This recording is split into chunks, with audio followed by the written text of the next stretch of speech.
talk about what's going on right now at Real Madrid. There's been a lot of reaction in the papers today to the training ground bust-up between Tchouaméni and Valverde. Marcus says another fight image at rock bottom. Mundo, broken dressing room. Sport going with Madrid is burning. And Les Sportius to blows. Alex, there has been some discipline taken, though. What's the latest? Yeah, what we've seen is an attempt really from Real Madrid to move this situation on, or start to move on as quickly as possible. We were asking yesterday, we said we didn't know how long the disciplinary proceedings against Tchouaméni and Valverde would take. Well, they've taken less than 24 hours because it's now been resolved. The club have said, putting out a statement this evening saying that this has already happened today, that both players sort of attended these disciplinary proceedings and they were apologetic and they showed remorse. They apologised to their teammates, to the club, to the coach, to everybody. And the outcome in terms of a sanction, in terms of punishment, is basically a €500,000 fine each. There is no sporting sanction. There is no number of games that these players cannot play other than the fact that Valverde is recovering at home from concussion and is out on medical advice for 10 days to 2 weeks. So that means that Tchouaméni, he trained today.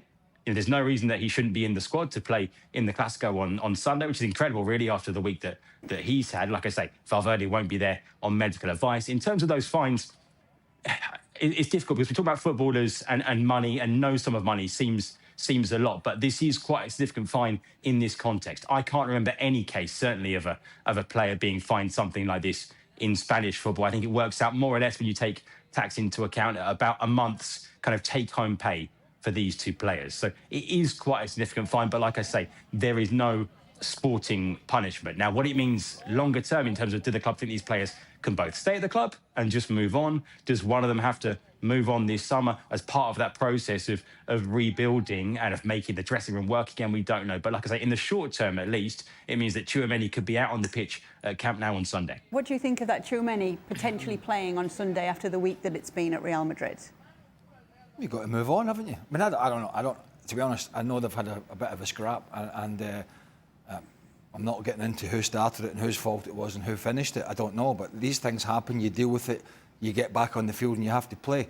I don't know about Shaq, but I gulped when I saw that fine, because it wasn't like the old days, sunshine. 500. I mean, I know they get paid a lot of money now, but that's $500,000. Put some money in the kitty. Shaq and I, if we'd had a punch-up, it'd probably been $1,000, maybe two, and even that would have gulped. 500. I mean, I know they're very rich individuals, but that's a statement in terms of a fine. There is no, that's a big chunk of money.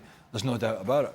Look, you've just got to get back on the field and you got to play, unless it's something so egregious that you have hammered a teammate so hard and he's in hospital. That's we're in a different stratosphere now. I don't believe anything like that has happened. So you take the fine, as big as it is,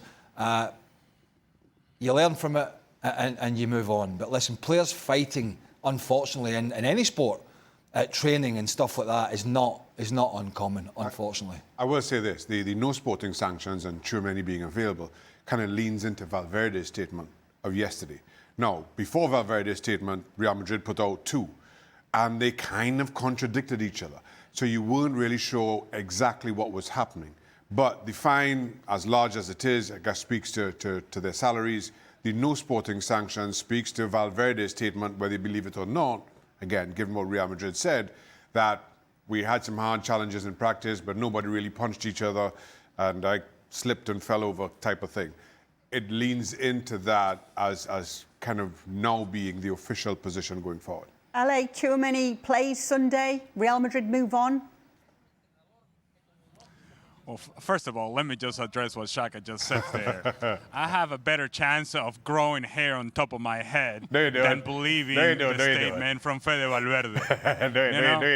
It's just, in all honesty, if you believe what Fede Valverde said yesterday, and if you even believe that he wrote that statement, that's just crazy talk. As for Tchouaméni, well, the fact that Valverde is not available for the match against Barcelona, I think makes the decision for Arbeloa and Real Madrid that, right, listen, that guy's already out. We're shorting numbers as it is. We know this guy can throw a punch. Let's put him out there and fight. let's put him out there and give something to this team. Give us a little bit of activity and defensive posture, and actually cover the ground. Something that Fede Valverde would do if he were on the field. So I don't think you're left with many choices if you're Real Madrid. You find in that amount of money, and I think that makes a statement in by itself. So now it's about, what do you do in El Clásico? What do you do against Barcelona? And putting him on the field, I think, makes a whole lot of sense, because, quite frankly, I don't think they have many choices. No, not many, because there is no players. And it could be, I mean, we are talking that Barcelona can celebrate. There is already a big damage for the players and for the club of Real Madrid and for the supporters. And it could be a calamity without TCHOUAMÉNI, without Valverde, two of the best players during the whole season. I'm not saying together, but at least into the team. You can say maybe Valverde was fantastic during the first half of the season. Then he started going down. He changed the position, but TCHOUAMÉNI has been actually a quite solid player for Real Madrid in the middle of the park, and also when he was needed at the backside. And up front, maybe Mbappé. But these two players out of Real Madrid, it could be a big calamity for this weekend's game, because Barcelona is going to try to expose and destroy Real Madrid. If they can score 10 goals, they will try to do it, because they know that they are not in the best moment. They know that the problems that they are having, and if those two players, Valverde, we know that is not going to be involved. TCHOUAMÉNI is not involved because of the decision of the club. It could have been a atrocity over there. And after the sort of week that Real Madrid have had, if you're trotting out Thiago Pitarch out there on the field instead of TCHOUAMÉNI, what are you saying about your club? What are you saying about these players? These guys, at some point, they need to be at the forefront of all the attention, and they've had all the attention this week for all the wrong reasons. They have to be able to man up and actually show up on the day that matters, not just put it on the young guys to go run around. No, TCHOUAMÉNI, you got us into this sort of week. You get us out of this week. It's now on the players. It's now their responsibility. If you're Real Madrid, again, we go back to a very basic concept. I just don't think they have any other option than to put him out there on the field. It's a good job Liam Rossinia's not managing Real Madrid, is it? You know, Enzo Fernandez got a 2-game ban for saying I'd quite like to live in Madrid at some point. So what would he do with two players scrapping? Huh? Be a season's ban there, wouldn't it? Yeah, absolutely. And bad week could get very, very much worse. Badder. Luis went almost said badder then. What are you going to say? Could get even badder. If Barcelona are to be celebrating at the Camp Nou on Sunday, of course, that is why the boys are in Barcelona. Barcelona are looking to secure it against their rivals, Real Madrid, at home this Sunday.